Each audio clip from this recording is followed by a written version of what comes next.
we go. All right, guys, here we go, part three.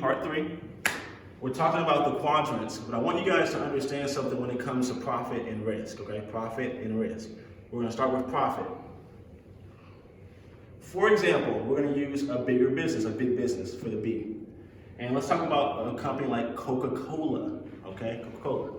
Now, Coca-Cola could have $16 billion in sales, cost of goods sold of $5 billion, right? That means that if they produce bottles, in order for them to sell the bottles, they have to make the bottles, make the labeling, put the caps on it, right? Have the machines, and they have to deliver it, via drivers. That's called COGS, cost of goods sold. So we say, maybe $5 billion for that. Marketing, $2 billion as a cost, and wages for the employees, $1 billion. All right. So far, the cheapest thing here is the $1 billion for the employees, and this is an example of a financial statement. All right. So now that means their net income, or NOI, net operating income, is $8 billion. Okay. In this example, the financial statement for Coca-Cola is $8 billion for a net operating income. All right. Now, their taxes, we don't know their taxes yet. You know why? Because as a business owner, your company is actually taxed on the net. As an employee, you're taxed on your gross. A business owner is taxed on their net. And technically, there's a financial term called EBITDA. EBITDA. EBITDA stands for earnings before interest, taxes, depreciation, and amortization. EBITDA, all right?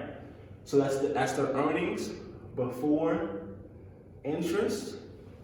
Does the company have any debt? If so, are they making payments? Okay, let's write that interest off. That lowers the tax liability.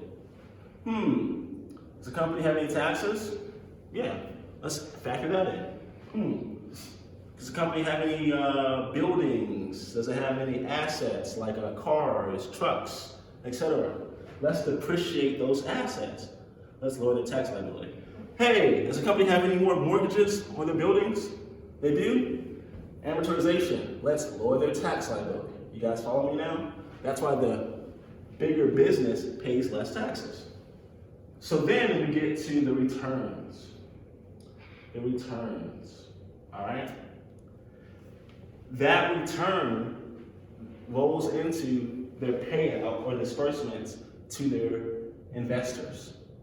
All right? So after the taxes, after the EBITDA, all that stuff, it could be that the actual amount ends up being $6 billion. Now, Coca-Cola has a choice. Will they reinvest that $6 billion, or will they pay it out in dividends or bonuses? Because if they pay it out in dividends or bonuses, it's still a tax write-off for bigger businesses. Ain't that something? That's crazy, right?